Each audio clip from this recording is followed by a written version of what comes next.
Welcome, everybody. This is Love is a Kind of Cure. I am Magogodi. I'm one of the co-founders and I'm the CEO of Love is a Kind of Cure. It's so beautiful to have you here. And honestly, listen, it's a real privilege. It's sunny on the East Coast, so I know that you have options. Suddenly, there's things that you could be doing that are delicious outside.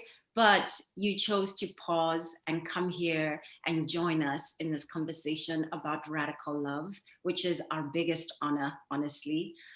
All week, as you know, we have been having this conversation as part of WOMXN Festival, which is a pretty, I would say, audacious enterprise. I mean, here we are in the middle of everything else that's going on in the world, pausing and saying, yes, it's great and important for us to celebrate women. Of course, we're going to do that. But let's just unpack that a little bit and let's go a little bit deeper and start asking some of the questions that these kinds of celebrations sometimes miss, right? Let's talk about white supremacy, because if you want to get serious about the patriarchy, let's go for the jugular vein. If you're living in America, if you're living in any other place, quite honestly, where there is breath and there's air, you're most likely taking in white supremacy. And guess what? That is feeding the patriarchy and the thing that us as the woman, as feminists, what we believe ourselves to be working against. So why are we gathering here? We are here to do the hard work and to listen to these gorgeous women who we're so excited to have here as our panelists, as guiding lights, as people who have done big, ambitious things in their own lives. At the intersection, right? Like practicing what Kimberly Crenshaw and so many other scholars before her rightfully recognize as intersectional feminism. And we're here to learn from them. I'm so honored and delighted to have here Katia Beauchamp, who many of you, I hope you're subscribers of Birchbox and you have some beauty products that you've sampled in your bathroom closet, care of Birchbox. We have Sophia Lee, who is a gorgeous writer, contributing writer to Vogue. There's actually a piece that's up right now. You really need to check it out, where she talks about a lot of this like gnarly, hairy stuff and how, like what it's meant to be her person and in her skin during this time. And we have Morgan Dixon, who is the co-founder and just total dream woman behind GirlTrek. GirlTrek is this astounding wellness organization. They are 1 million women strong, 1 million. And they serve Black women. So, I mean, like somebody like me who comes from a long lineage of Black women, putting everybody else first, Morgan's work speaks to me so deeply, because it's like, hey girl, I see you. That's great that you're taking care of everybody, but just take a pause and take this walk for you. So you are here and whole for all of us. And of course, I have my love here, Cleyvis, who's my co-founder, my partner in chief, my ride or die. We raise all the ruckus together. Cleyvis, say some words, please. Well, first of all, I want to welcome everyone, and I want to echo what you said, how thankful we are to be in the company of these incredible panelists and also with the folks in the Zoom. You know, I'm especially thankful to the panelists because as I've been thinking about white supremacy, the really frightening place where we find ourselves as a country and globally, like there's a campaign for hatred, right? Like we all know that, and it is a campaign that has been escalating. And so for me, each of these panelists embodies this radical love in both the ambition of what each has attempted to achieve, right? The imagination that it takes to say, I will tackle through my journalism, through being a director, this is Sophia, I will look at the ways in which we can transform the way we communicate to make accessible to people social justice, the climate crisis.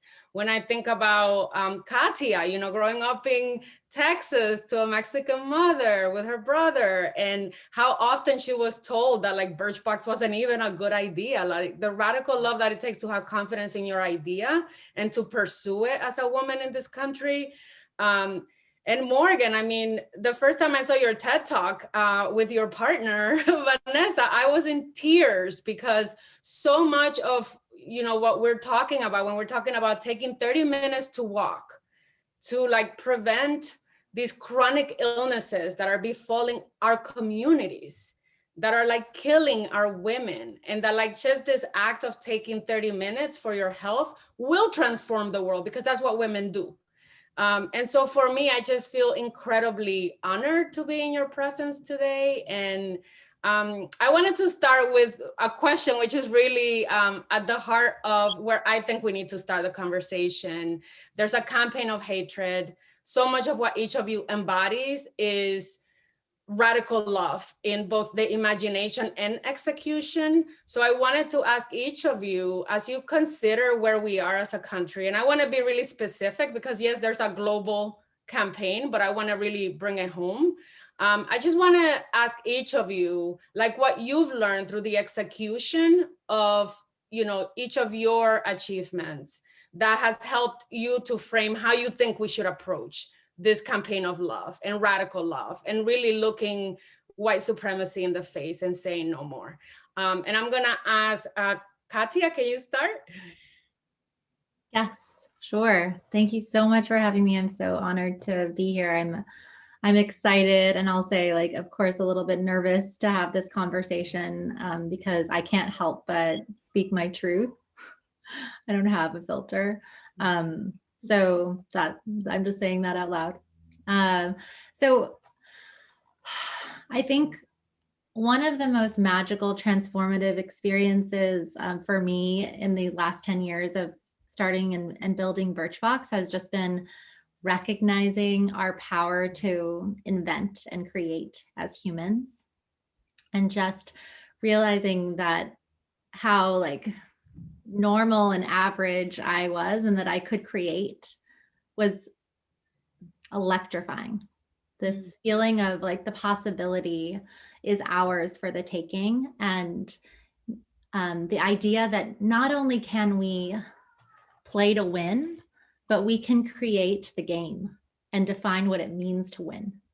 That concept kind of stopped me in my tracks of like, what am I doing here? I'm not playing someone else's game. I get to actually define what the game is, and I get to define where, you know, what the levels are, and I get to define what achievement means. And that is this incredible feeling. It's a humbling feeling. It requires a kind of responsibility that I don't think I was willing to face. But how I think about it applying to this now moment that isn't all that radical, but where what's radical is that a lot more people are awake to it, is this belief that we can create the reality that we want if we're willing to define the game and like stay in it. It's possible. We don't have to wait. We don't have to be patient. We don't have to let somebody else tell us when it's possible and that things take time. We can define the game and play it and, you know, really create change. One of the other things that's happening alongside of this awakening is a pandemic where things that we never thought were possible for humans, things that we never thought were possible for us, for our companies, for, you know, anybody, just transformed overnight. And we've not only survived, we found ways to thrive, right? Like we just completely changed our entire existence. If that's not an example of how fast we can go, I don't know what else is. We just lived it. We can change our entire reality overnight. We can just wake up and do it an entirely different way. And that's, you know, that's how I'm feeling. That's how I'm thinking about it. That's how I'm framing it for myself, and trying to really believe that it's not productive to let others define how this should work. Sophia, I'm wondering if you can talk to this idea of how you have approached systems of change in your own life. And, I'm thinking specifically about disenfranchised communities that usually get the brunt of any pandemic. Right now, this cheese session that they're calling it is really affecting all of us in unprecedented ways. So when you think about like the path forward to facing white supremacy and dismantling the systems that purposefully are keeping us oppressed, I'm just wondering like what you've learned from the ways you have approached change in your own life. Totally. Thank you, Cleyvis. And thank you, Katia. I resonated with that so much. I think a lot of my work actually is in the climate movement, and people before the pandemic were like, we can't change human behavior. We can't just have everyone stop driving and using oil and gas and all this stuff. And then like within a week, like we changed. So I love that. I hope that's a lesson we all keep holding on to, is that human behavior is so easy to change. It's more a mental mindset and the capitalistic gains more than anything to go over. But yeah, in terms of your question, Cleyvis, I think that I just want to approach this from, I guess you could say even a more spiritual level, because when it comes to the pandemic affecting disenfranchised communities, white supremacy, these are systemic institutions. And not only are they systemic, they become embedded into our DNA. They can become embedded into our thought process, how we view ourselves, how we view the world. It's an intergenerational thing. So when we talk about white supremacy, it's not like we're only going off of our own lived experience. It's also going off of the lived experience of all of our ancestors and the intergenerational trauma that comes from it, the PTSD, like it all stays within us. It stays within our DNA, our souls, our spirits. And when we look at, let's say, for example, COVID, the pandemic, I think we all remember that it was super easy to tap into the fear at the beginning because of the unknown. And there was that amazing chart that everyone shared, and it was like, when you're in fear and then you go into the growth moment, and then to, like that kind of transition. But fear, when we're talking about it on a frequency vibration level, every emotion has a frequency. We're all energetic beings. That's proven scientifically and also spiritually, is that fear is the easiest to tap into. So fear will be energetically on the very bottom of the emotional frequency. So during COVID, sorry, this is Blue. Hi, Blue. I was wondering, I'm like, is this a rabbit? Is this a dog? Loving dog. It's a dog. It's my friend's dog, Blue. Hi, Blue. She really wants to be part of this panel. She's a woman too. She's like, things to say. Patriarchy.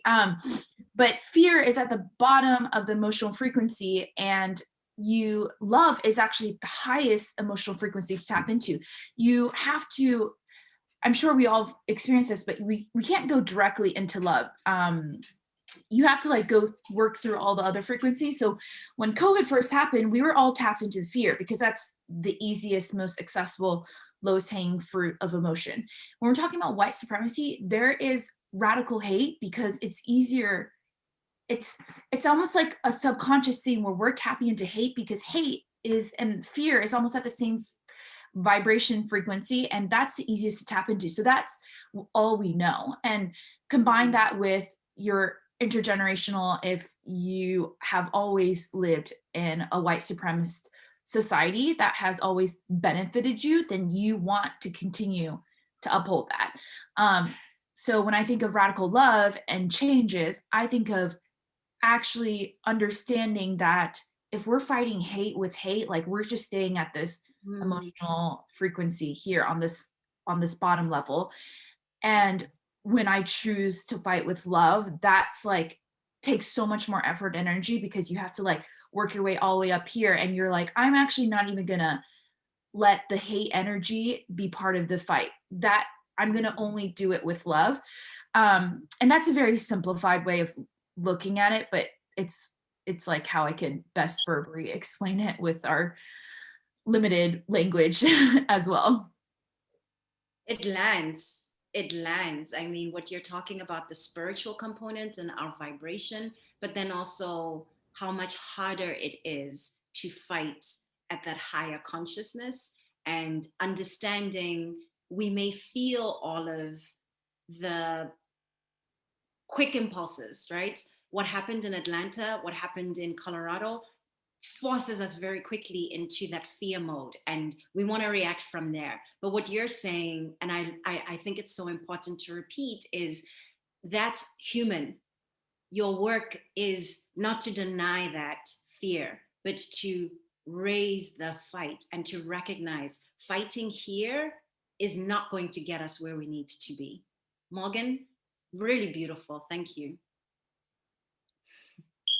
Yeah, I was sitting here thinking about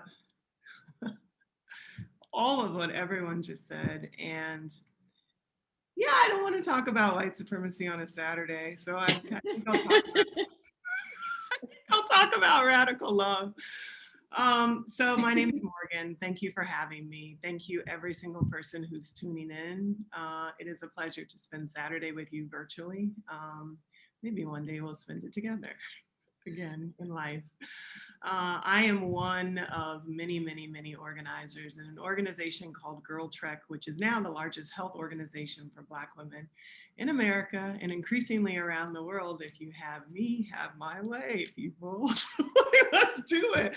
So we're now in 7 African countries too, and I am currently on a warm afternoon in Accra, Ghana, West Africa, and just grateful. Just feeling grateful today. I spent my my morning in the mountains, and then I rushed back to get here at my desk so I could be here. So listen, what my work has taught me about radical love. So if you don't know anything about GirlTrek, we ask women to reclaim 30 minutes a day to themselves for something we call radical self-care. And we say, walk in the direction of your best life every single day as meditation, as practice, as a radical act, as a practical first step. And hopefully you'll see other women outside wearing this bright, vibrant blue so we can spot each other on the streets, and because we're the superheroes of our neighborhoods. So that's GirlTrek in a nutshell. There are a million of us doing that. You may have heard of us from something. We have a walking podcast that's become very popular called Black History Bootcamp. And I'll start there, actually. Black History Bootcamp is stories that inspire us to walk in the footsteps of our foremothers. And so every day for 30 minutes, we explore a freedom fighter, a powerful foremother in Black history. And it has been just an act of love, excavating the stories of women who came before us. It really has. So when I think about radical, first of all, I think about foundational. I think about rootedness, about taking something not on a surface level, but really turning it up, right? And if I think about radical love, I think about exploring the concept of love. And GirlTrek has taught me how to do that. Not GirlTrek the brand, not the nonprofit, not the health movement, but the sisterhood. Women that I've met, the women that I met on a road tour. We went to 20 cities and literally popped in for 3 hours for like a wellness revival where they were singing, dancing, crying, hugging, looking each other in the eyes. Just women I met whose names I don't even know now.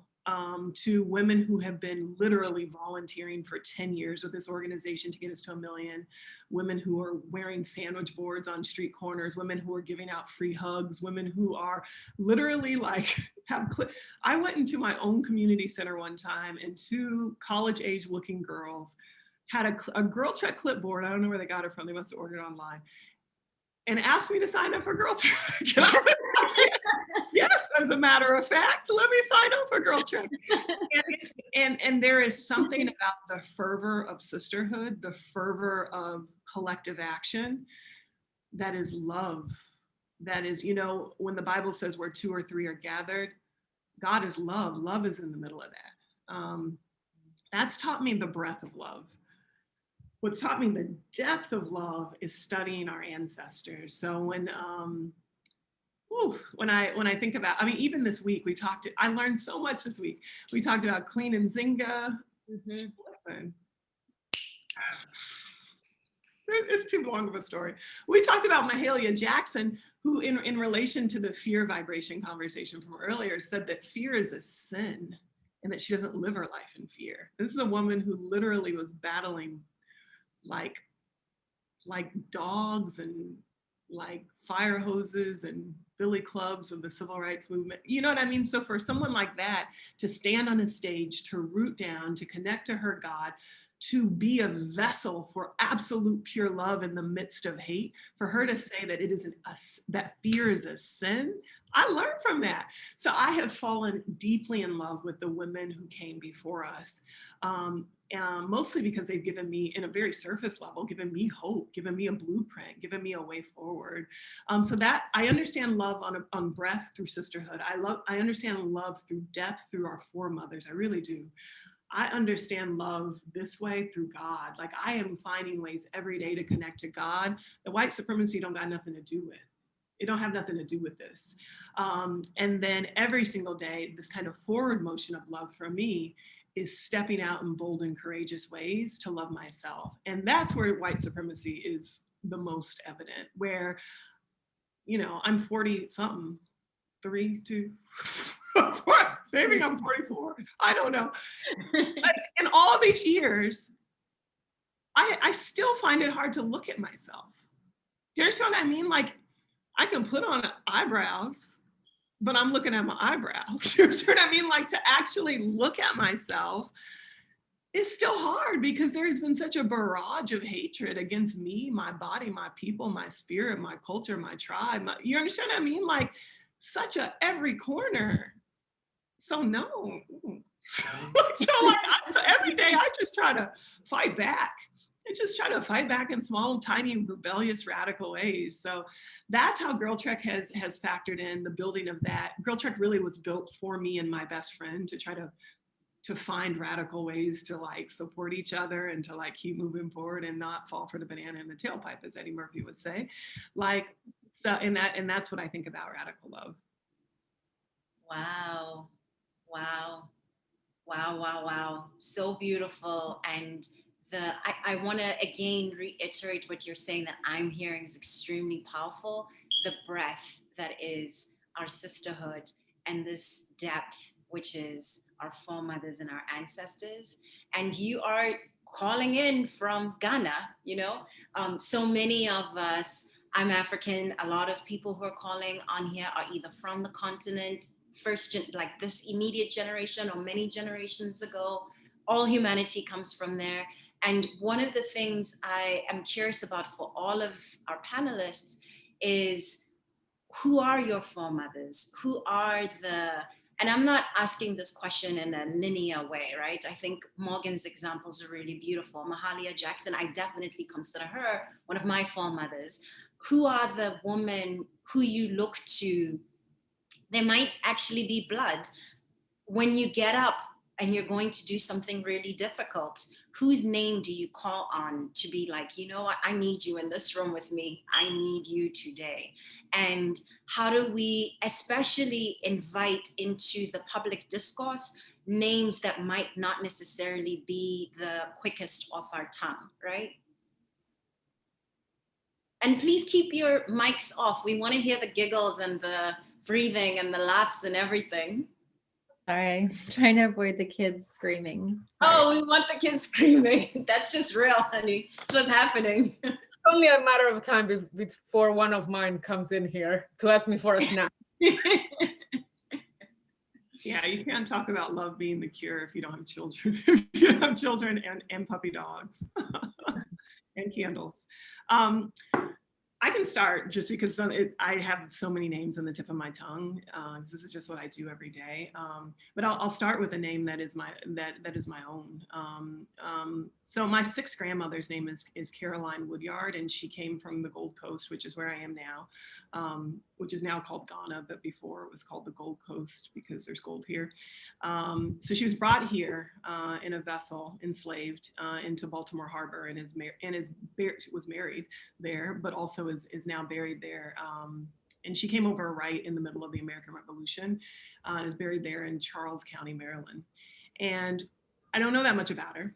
I know only one. I know a lot of like genealogical facts, but there's one thing that just is fascinating to me. And it's that she had 3 children, but her first 2 were sons, and she named them Jupiter and Neptune in the 1770s. And there's something someone said the word earlier, audacious. There's something so audacious and radical and hilarious and cosmic about naming your children something that grand, as a woman who has no liberation, who has no control even over her own body. To have that level of imagination, to me, is a call to action.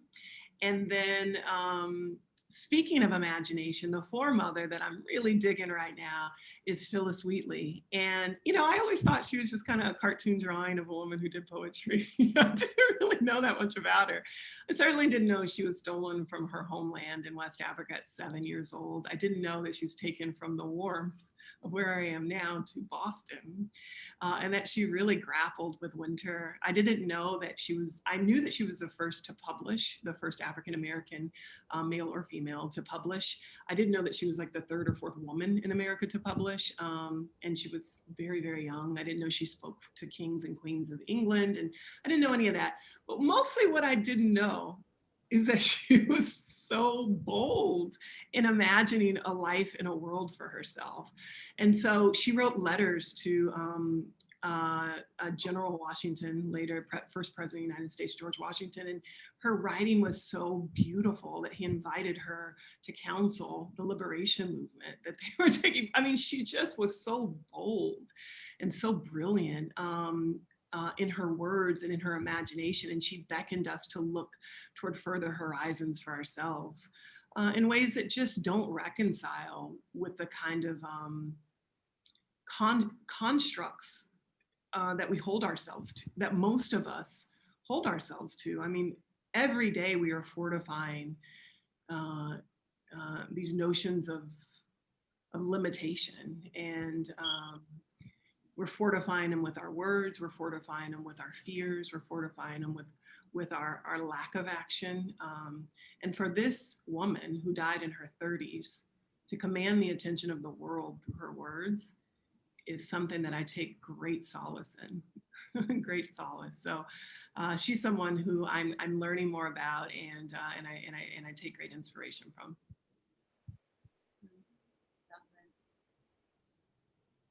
Love that. Thank you. Sophia?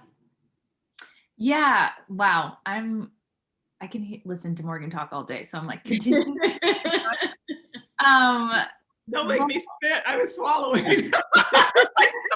Like all over the camera. Actually, you know what's interesting is that like few names come to mind for sure. Like I always love Shirley Chisholm. She's like an American politician, one of the first Black women politician, and she's the one who quoted, if they don't give you a chair, bring a folding chair. If they don't give you a seat at the table, bring a folding chair. And I mean, there's so many women names that come to mind. And when you were talking about our ancestors, our foremothers, what I've realized actually during this time with Stop Asian Hate during the pandemic is how much cultural erasure there is of Asian American in school. Like Asian American, and I didn't even realize that, there was a Chinese Exclusion Act in almost every Western country at some point in history. So when we're talking about, white supremacy and these things, it's not just in the US, it's not just in the West, it's in the global North. And I have had to really read books by Kathy Park Hong about minor feelings and different things, but to have Asian women in history, this is something that I think a lot of Asian Americans right now, or Asian British, Asian, like Australian, anyone who is first generation in a Western country is really coming to terms with, is that there's a cultural erasure. And when we're talking about our ancestors, yes, I can say my grandmother who was Buddhist and led a community, but she was in China, or my other great grandma who refused to have her feet be binded as a direct kind of sign of fighting against patriarchy because I was like towards the men's gaze. But like when we're talking about my foremothers in this line of history with the Western history and what I learned from school, like it's really sad because there's no Asian American name that is like prominent and comes to mind. So this is a lot of the journey and the work that I think a lot of us first generation have come to terms with and seeking that for ourselves. So yeah, that's definitely something I am in the midst of. And the ultimate, I think, foremother and ancestor that I always look to is like they call her Mama Pacha in indigenous terms, but really it's just Mother Nature. You know, she's the OG. She's the one that I always hear, like, if you're not feeling supported, go out into nature, hug a tree. Like, that's why I love when I can see how with GirlTrek, going out 30 minutes every day just for a walk, like that's the most empowering thing, is to learn how connected we are with Mother Nature. We are the feminine source. We are the feminine energy that is the life source to every living thing. And that is a sacred and beautiful thing that we can all recognize as female identified. Mm-hmm. That's gorgeous. Katia? Same here, just loving listening to this and feeling super inspired. I think, I mean, the question around like, who do I call? I think for me, it is my grandmother, just because she was such a life-changing person for me. I always kind of felt, I don't know, like not comfortable in my skin, like, or because I was just so ambitious, my family really looked at me funny, except for my grandma. When I was 5 and like my friends were talking about being ballerinas and stuff, I was like, I'm just going to be the president of the United States. And all of my aunts were like, this is like, you know, you don't understand, like, this is so hard. And my grandmother literally took me to Dillard's in El Paso to pick out her inauguration dress. And I'll never just forget, like, and it wasn't patronizing and it wasn't belittling. It wasn't trying to be cute. It was serious. Baby, I'm on a call, sweetheart. Sorry, 1 second. No, you're fine. I love that story. I feel like it's so often the people from our own families who like help us understand that the boundaries that are established around us are false. And, you know, especially like in my own family, you know, like we came here, I didn't speak English and I used to be so tortured about the fact, like, I really believe something was wrong with my brain, that I would never learn English, because it had been like 3 months and I still didn't speak it. 3 months, of course. Yeah, I was like, what's wrong with me? But like, I just remember my grandmother, like, you know, like just being like, you're like the most intelligent one out of all of these people. And it wasn't true. Like, I wasn't the most intelligent one. Just the fact that she lied made me believe that, like, she believed in me that I could, you know? I believe your grandma. I believe your grandma. Yeah, that's the thing about their wisdom, right? It isn't because they're like, I mean, that's what wisdom is. They don't look at you and think you are so special and remarkable. They just think, if you want to do it, go do it. That's what's wise, right? We don't have to have these gifts that have like mystified us of genius and strength. It's just like, we can just be exactly who we are and we can achieve remarkable things. And the wisest people in our lives knew that. Yeah. Go on, please. Like, it's love fest right now. I you know, one of the things that I've been thinking a lot about, especially over the last several weeks, it's been really hard not to be in a constant state of despair, because there's just so much harshness happening. And I wanted to know how each of you practices radical love for your own life. Like, what are the things that you do in order to create a space of peace or love for yourself? Well, I just wanted to say after Katia's like sermon there, everyone's like, preach, amen. It's like that is practicing radical love, like is exactly what she was saying. Like in a society that always tells you you need to be something else, be accepted, you need to buy something else, you need to have this title in order to be accepted, in a society that's always telling you who you should be. And oftentimes we can't even see ourselves unless we only see ourselves through the lens that society sees us. So for the longest time, I actually thought I needed to be a model minority. I needed to be soft-spoken and respectful. I needed to be a certain kind of Asian woman, because that's how society saw me. So that's the only lens that I could identify who I was through that lens. And so radical love is having all of these external barriers of what society tells us who we should be and should be doing and should be buying and should look like and should dress like, and being like, no, my greatest strength is staying aligned with myself. And that could be super cliche, or you can have this like ultimate realization moment where all of that will never define you. Society will never define you, who you see yourself in media, the movies, that will never define you. Even if you never have seen yourself in Hollywood, that will never define you. You know, like we can break that cycle, and radical love is starting there. That's like maybe the first step, is being like, no one else defines me besides myself.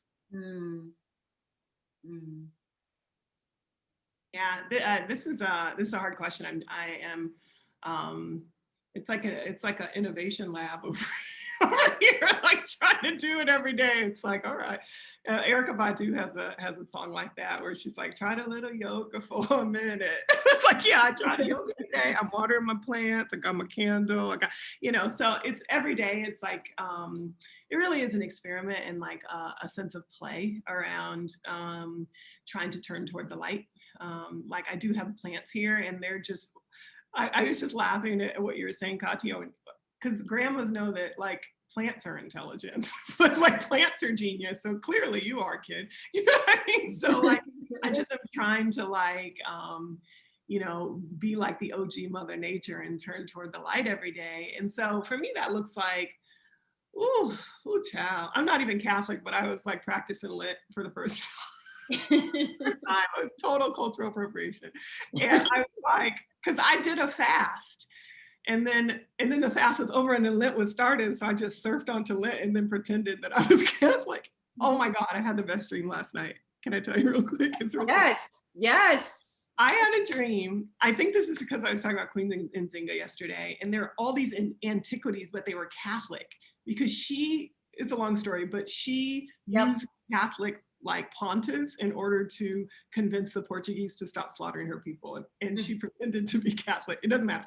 So in my dream, like some kind of Notre Dame church had invited all these Black women to come.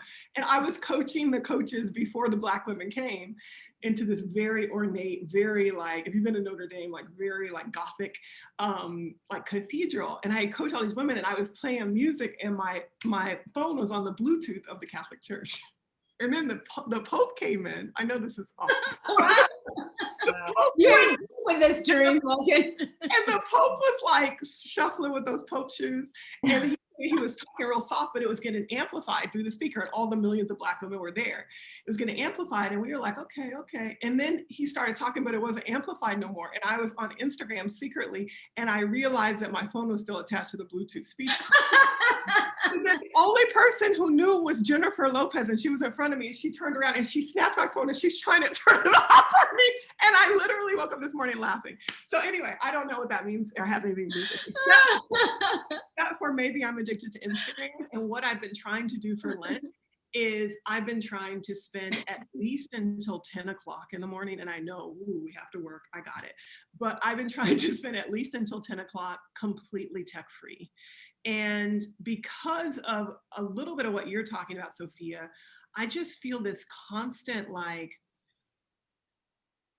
energy defining me in my subconscious all the time, where defining my very worth all the time, where I'm like, ooh, she fine, or ooh, when I need to go on vacation. It's just like all this stuff. And I like literally just want a little bit of time to be in prayer, worship.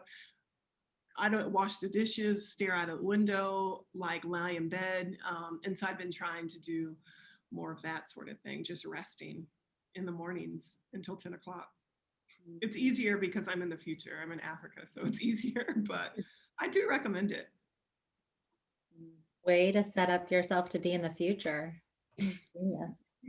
Genius. See how you created the reality where you can have everything you want? I love it. That's so smart.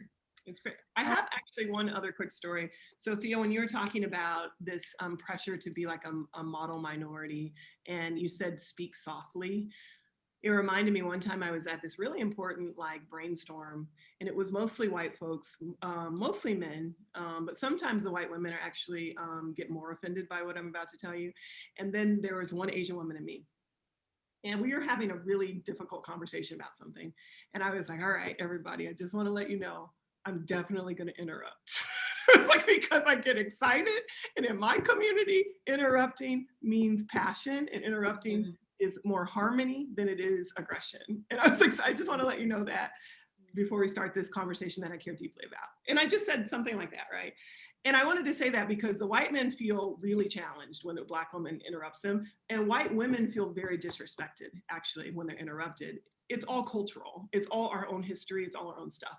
But after, and those are gross assumptions, but whatever, after, the Asian girl came up to me and she said, thank you so much for saying that. She said, because I've been coached so much my entire career that I have to speak up. And she was like, but it's a part of my culture to listen, to wait for a pause, to formulate my thoughts, ideas, and imagination, and then say something. She was like, and there's never space for me to practice my cultural identity in these spaces. And I was like, that is fascinating, that even in how we dialogue, there's oppression happening, or there is shrinking happening, or there is performance happening in these ways that I understand social contract, but social contract can't always lean to the white dominant culture. So it just, you reminded me of that comment by her when you said that, and it was a good memory. Wow, powerful. Love that. And it's like, go ahead, sorry. oh, I was just gonna say, if like in Asian culture, it's all about the collective. You think very much collectively. So during flu season, you would wear a mask so you don't get anyone else sick. And then in the West, we wear a mask so we ourselves don't get sick. And so it's like, if you're in a culture where everyone thinks collectively and everyone's pausing to give you space to talk, then it's fine. But if you're living in a society where it's whoever talks loudest, whoever talks first, whoever talks more passionately, like usually the white dominant male, then you'll never find your space. So that, I never thought about that, but yeah, even in dialogue, even in conversation, oppression exists. Thanks for that. Yeah. I don't feel like I have a great answer of how I practice. I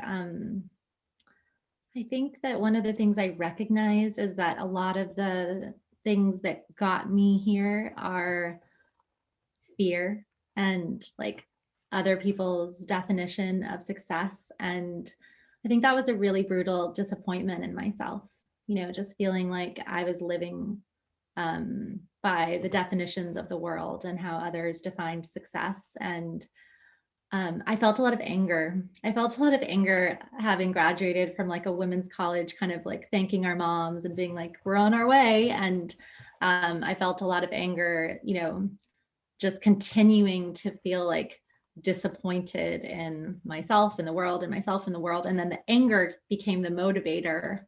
And this like, I'll prove it to you became like the motivator. And I think like this radical experience I've had is like, can we have another motivator than that? Can love be the motivator? Can we stop blaming and hating ourselves and each other? And like start right now, just from this different place of accepting what is and making decisions to be different, and like to be the change we want to see, which just starts with loving yourself. It's so cheesy and cliche, but you know, like noticing how like mean the voices in your head are, and also recognizing like those are thoughts, those are not you. You know, that's not who you are, that's your ego. We are all the same, we are all love. And like if you couldn't really know that, then there's just like nothing wrong with you.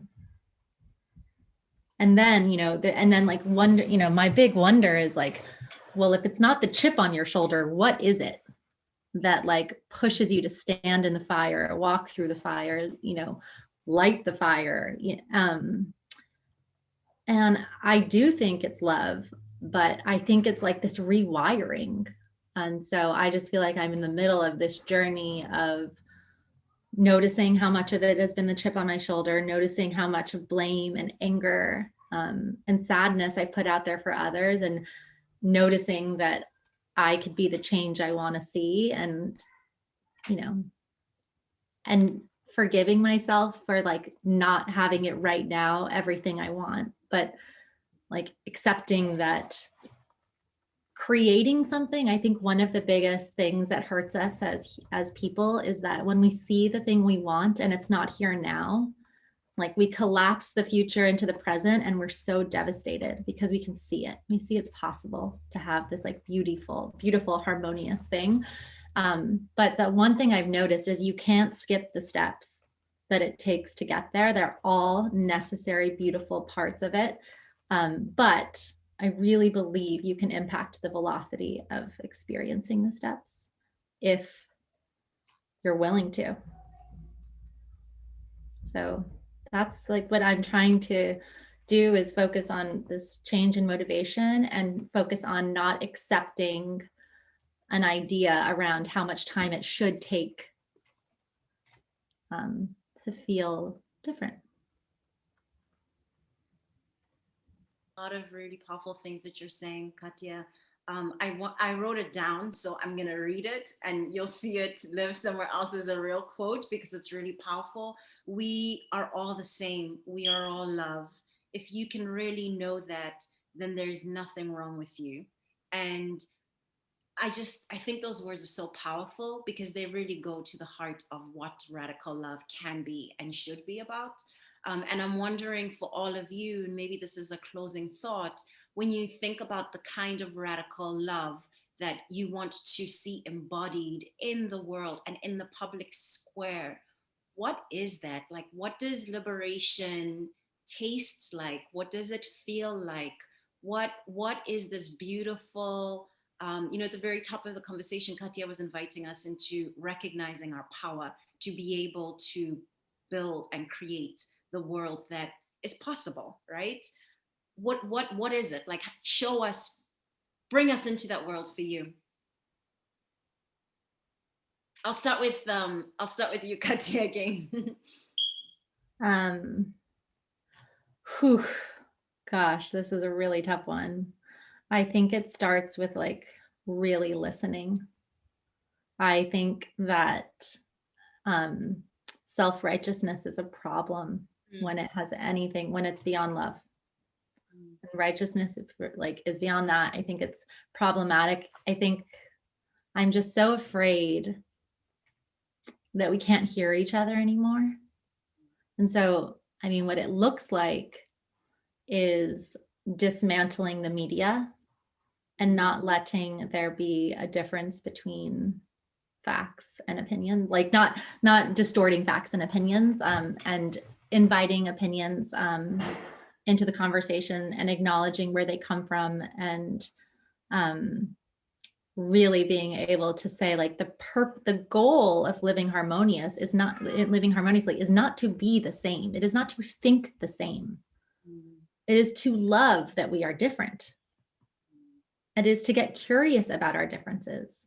It is to work together to create the things that we all want in the world, where the things that we share about the world we want to live in, about the futures that we want for, I mean, there's so much that we share that we want. And that does not have to come by becoming the same and believing all the same things, but it can come from understanding the differences, really trying to face what those differences are, trying to understand them for ourselves, trying to be just really open without losing our identities.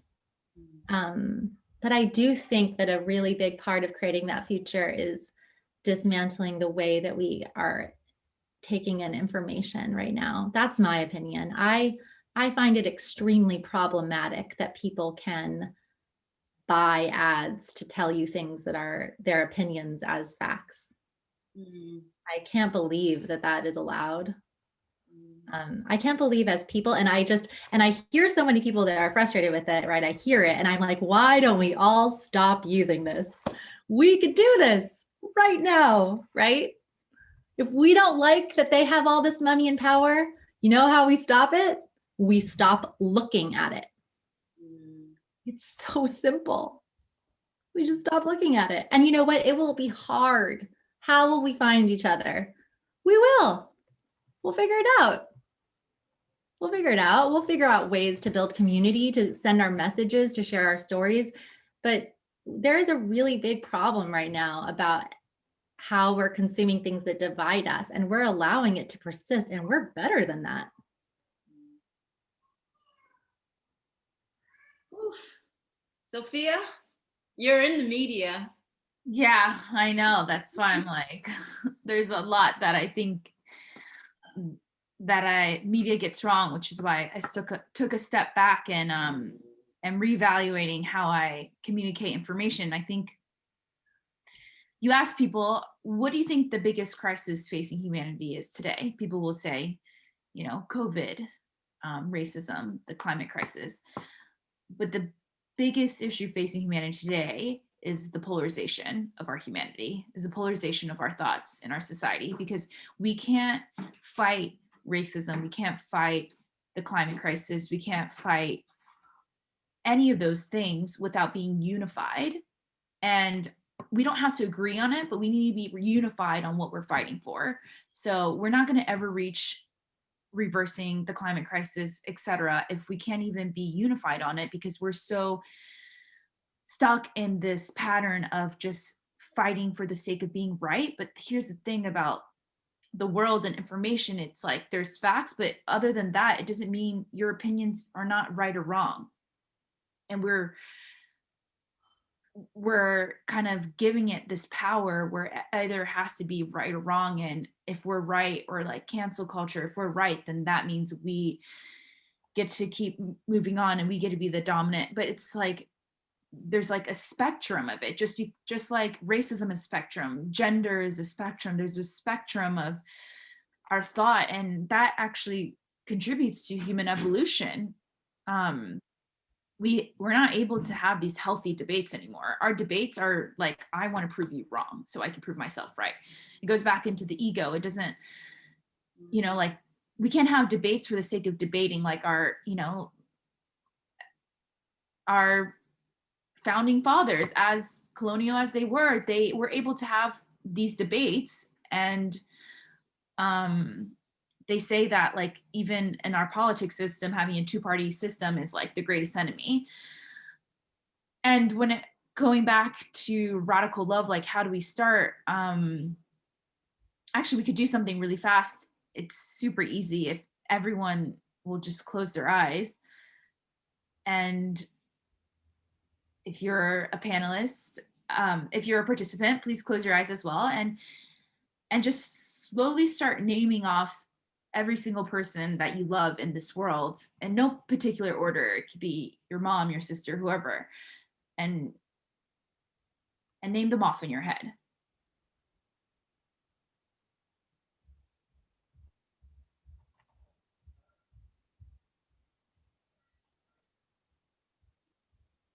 And when you're ready, open your eyes. And I want the panelists, or in the chat, did anyone name themselves? No. Anyone name themselves as loving themselves. And, you know, like Katia was saying, like, this is so cliche, love ourselves, and we all know that, but like, do we practice that? Sure, we know that, but do we actually proactively practice that as a form of, you know, like, and people who's, one person said yes, so I think that's a great start, but if every single person can proactively practice that, like loving themselves, putting, like actually viewing themselves as a person they love, we would be in such a different state of the world. We would be fighting not for our egos, but for our self-love, for the unification of our love. And I always say that about Trump too, like as infuriating as he is, like he's the person that actually everyone's like, oh, it's so much ego. And it's like, actually, he has the most lack of self-love I've ever seen. His lack of self-love contributes to his ego. The more scarcity you have in your self-love, the more you feed into your ego to validate yourself. And Trump was one of those people. And you know, you can think however you want to think about him, but realizing that about people in the world who operate in that way, oh, you're just like almost feel, it's like you almost feel so sad for them. Like they will keep fighting for the ego because of their extreme lack of self-love. So that's where I'm at. Thank you, Sophia. Morgan? Man, I feel like I need to hit replay. It's just like I was listening to both of those last comments, and I have so many thoughts and so many questions, and I'm really grappling with some of the concepts, and I think a really healthy way. I mean, even starting with just the self-love audit that we just, or the love audit of who we love, I was so tickled, and I was, you know, I was like qualifying my statement. I'm a Capricorn, I can't help it. It's like cursing at people saying, I love his ass too. It's just like that. My list was hilarious, but, and then I opened my eyes and I was feeling real good. And then you were like, did you include yourself? And I was like, not at all. But I actually didn't feel bad about it because I feel almost like the aspen trees that are connected at the root. When I say I love other people, it is me. I feel some kind of, I don't feel edges to myself in the way that I used to. And so I think there is some hope there. So I think there's some hope there. And then you know, Katia, first of all, you remind me so much of Arundhati Roy. Do you know her? The Indian writer? Oh my, the God of Small Things. Oh my God. She's like your spiritual doppelganger. I should just like, I need to know her. Morgan, I need to butt in here because we love Arundhati Roy. Like we go all the way deep, and we did a keynote with her last year in July. In person, she is that dream. Like it's not just the books. It's not just the books. But wow. That quote you wrote down is so like in her lane. It's just all very wonderful and juicy. And I remember reading her like in college and really aspiring to that brand of love, Katia, that you describe. And I grapple with it. In many ways, it really does feel like privilege to be able to like love the differences in others and to have this sort of vulnerability in the wild, wild west of America. It feels like a real opportunity and an opportunity I don't often have. And I say that because Breonna Taylor. I say that because we're not safe to even be proximate to one another's differences, much less examine them enough to love them. We just aren't safe. We have not been safe, and not just being shot in our bedrooms while we're asleep, or shot while we're trying to get, you know, orange juice, or shot. Not quite that violent even for the masses. It's being shot down with eyes. It's being shot down with ideas and language that it feels hard to constantly open up to love. It feels imperative, but it feels hard. And so when you were giving that call to action, it's something that's very familiar in my deepest soul. And it's something, you know, that everyone from Fannie Lou Hamer to This Little Light of Mine to I'm going to love, I'm going to keep on loving when the spirit says love, I'm going to keep on moving when the spirit says move. Like, I come from a history of radical love, and still, since even bearing our souls in loving ways for America on the front lines of America's crises for generations, we've been radicalized. We've been radicalized in a way that makes it hard then for me to participate in the kind of love you describe. It makes me want to be in safe spaces to save myself and my daughters.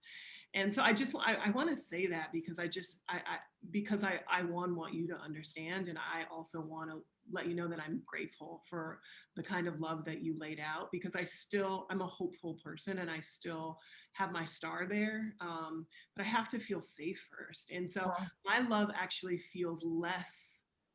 has less levity and is much more rooted and fiery.